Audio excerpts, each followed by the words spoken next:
আবার আপনি ভণ্ডামো ভণ্ডামো কথা বলতেছেন, মুখ সাবধান, না হলে অবস্থা খারাপ আছে। সুনলা কিনু অলরেডি স্লিপ করে নৌকা থেকে পড়ে গিয়েছে।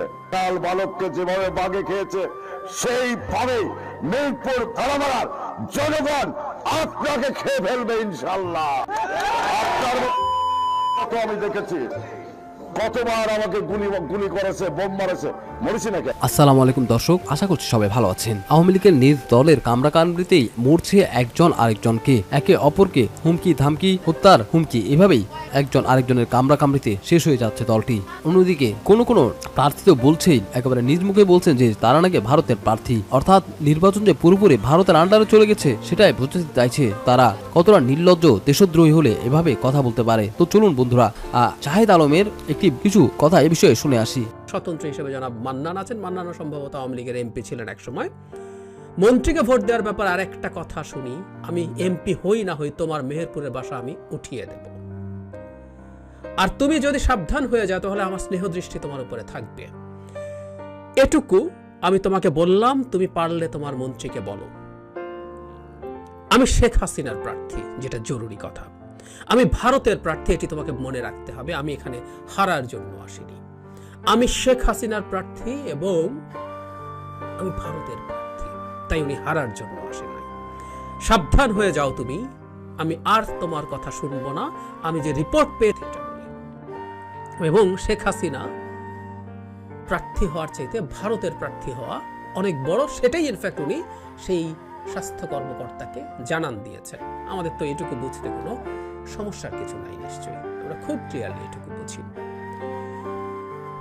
ভারত বাংলাদেশে কি করে, আবার উল্টো, আমি প্রায় বলি জায়গাটা একটু ক্লিয়ার করে রাখা দরকার। আমাদের এক ধরনের অক্ষমের আফসোসও আছে। ভারত বাংলাদেশে এটা করে, তাই ভারতের উপর আমরা খেপে গেলাম। বাংলাদেশের যে সরকারটা একটার পর একটা টার্ম ক্ষমতায় আছে, এই দেশের জনগণের সব স্বার্থ বিসর্জন দিয়ে দায় বিরাট অংশে, বা একমাত্র দায় আমরা বলতে পারি তার, কারণ সে সুযোগ করে দিয়েছে যে আমাকে ক্ষমতায় নানান দিকে ছড়িয়ে পড়েছে। এবং যৌক্তিকভাবে আমরা এটা মনে করতেও পারি, এটা মনে না করার কোনো কারণ নাই যে এই দেশটা বাংলাদেশে এই রকমভাবে প্রভাব বিস্তার করে, এবং যে দেশটাকে দিয়ে একটা সরকার ক্ষমতায় থাকতে চায়, সেই দেশটা সরকারের ভেতরেও আরও তার লোকজনকে বাড়িয়ে তোলার চেষ্টা করবে। খুব স্বাভাবিক, এটা ভারত করে, চায়নাও করে। আমাদের মনে থাকার কথা, আমি ভিডিও করেছি এটা নিয়ে, সেটা হচ্ছে বিশেষ করে সুবীর ভৌমিক যে লেখাগুলো লিখেছেন মানে বর্তমান সরকারকে নিয়ে এবং সরকারের চীনপন্থী হয়ে যাওয়া নিয়ে, সেখানে রীতিমতো উনি দরবেশ কোটারি বলে একটা সাবহেডিং করে একটা কলামে জনাব সালমান এফ রহমান এবং তার নেতৃত্বে নাকি বেশ কিছু লোকজন আছে, যার মধ্যে বন্ধুরা, ভারতে গিয়েছে পিটার হার্স, এটা কিন্তু ভারতের জন্য একটি সতর্ক বার্তা, ভারতকে শাসানোর জন্য। কিন্তু পিটার হার্স এবং আমেরিকা ইতিমধ্যে মাঠে নেমে গিয়েছে। তারা কি বুঝাইতে চাইছে ভারতকে, যেটা ভারত গোপন করছে আমাদের কাছে।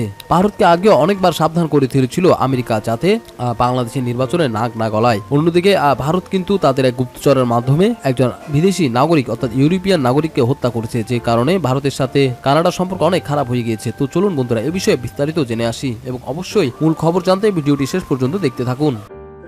হিন্দুত্ববাদী ফ্যাসিস্ট, এটা আমেরিকার US commission on international religious freedom 2023 সালে তারা রিপোর্ট দিচ্ছে আবার যে 2002 সাল থেকেই কিন্তু মোদি মুসলিম নিধনের একজন হত্যাকর্তা।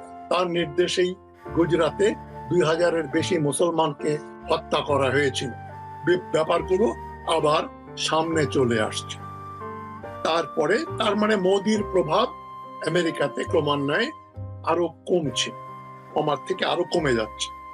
এবং আরেকটা উল্লেখযোগ্য, তারপরে আমরা দেখেছি গত সপ্তাহে আরেকটা উল্লেখযোগ্য ঘটনা, চীনের রাষ্ট্রদূত ঢাকাতেই সেন্টার ফর অল্টারনেটিভস এর একটা সেমিনারে, সেখানে সোচ্চার ভাবে বলা হলো যে এই নির্বাচনের পরপরই চীন বাংলাদেশের তিস্তা প্রকল্প হাতে নেবে।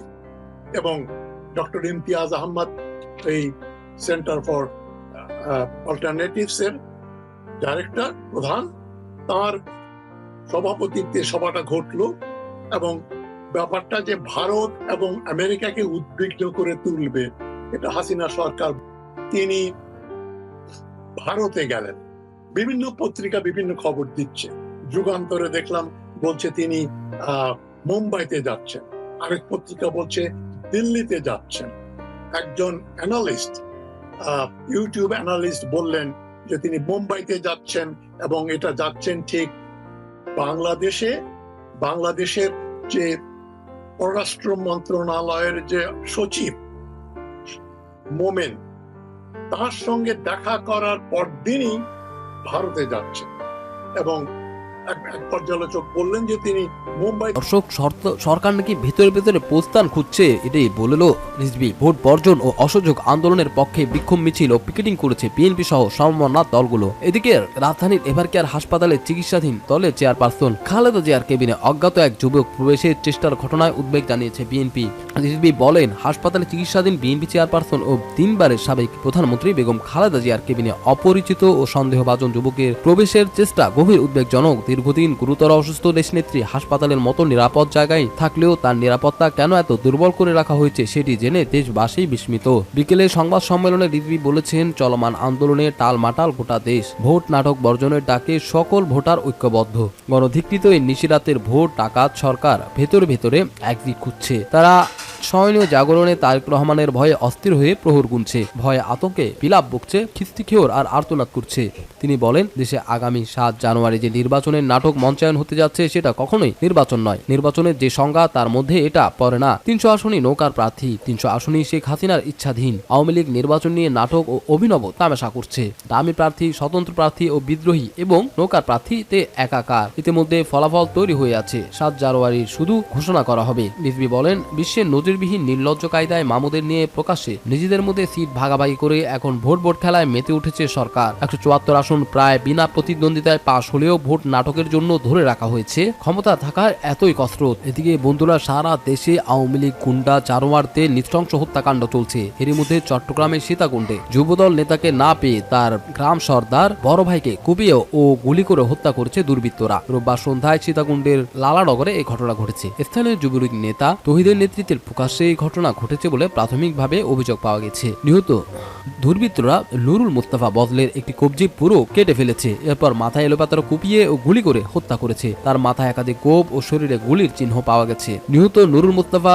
বজলের ছোট ভাই যুবদলের সহসভাপতি বলেন, রোববার সন্ধ্যায় আমার বড় ভাই বাজারে বসে আড্ডা দিচ্ছিলেন। এর মধ্যে স্থানীয় যুবলীগ ক্যাডার তহিদের নেতৃত্বে একদল অস্ত্রধারী লোক 2টি সিএনজি নিয়ে এসে প্রথমে আমার ভাইকে গুলি করে। এরপর তারা ভাইকে কুপিয়ে হত্যা করে চলে যায়। সেখানে এতগুলো লোক ছিল কিন্তু কেউ প্রতিবাদ করার সাহস পায়নি। ইসমাইল হোসেন বলেন, আমার ভাই ভালো ব্যবসায়ী ছিলেন। ওনার পোল্ট্রি খামার ও মাছের ঘের ছিল। পাশাপাশি তিনি গ্রামের সর্দার ছিলেন। তবে মূলত আমার রাজনীতির কারণে উনি এভাবে হত্যার শিকার হয়েছেন। তবে আমি শহরেই ছিলাম। পুলিশের গ্রেপ্তার এড়াতে এখন আমি বেশিরভাগ সময় চট্টগ্রাম শহরে থাকি। এই যুবদল নেতা বলেন, গত শনিবার ইউনিয়ন আওয়ামী লীগের সেক্রেটারি ইসমাইল আমাকে হোয়াটসঅ্যাপে ভয়েস পাঠিয়েছিলেন। সেখানে তিনি বলেন, আমার বড় ভাই এলাকায় আওয়ামী লীগের ব্যানার পোস্টার ছিঁড়েছেন। পরে আমি ভাইকে ফোন দিয়ে ব্যাপারটি জিজ্ঞাসা করি। তখন তিনি জানিয়েছেন এরকম কোনো ঘটনা ঘটেনি। তখন আমি ভাইকে বললাম এদের সঙ্গে ঝামেলায় না জড়াতে। আমি ওনাকে শহরে চলে আসতে বলেছিলাম। আগামীকাল ওনার শহরে চলে আসার কথা ছিল। তবে তার আগে তারা ভাইকে এভাবে নৃশংসভাবে হত্যা করেছে।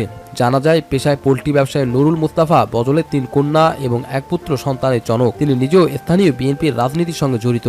চলমান হরতাল অবরোধ কর্মসূচিতে তিনি নিজেও সক্রিয় ছিলেন বলে জানা গেছে। একজন জানায়, যুবদল নেতাকে না পেয়ে তার বড় ভাইকে কুপিয়ে ও গুলি করে হত্যা করছে। হাসিনা দেশকে গৃহযুদ্ধের দিকে ঠেলে দিচ্ছে। দেশটাকে তারা নরক বানিয়ে ফেলেছে। এ বর্বর সরকার যতদিন ক্ষমতায় থাকবে আরো কত মায়ের মুখ খালি হবে আল্লাহ ভালো জানে। আল্লাহ এই জালিমদের হাত থেকে দেশের নিরীহ মানুষকে মুক্তি দিন।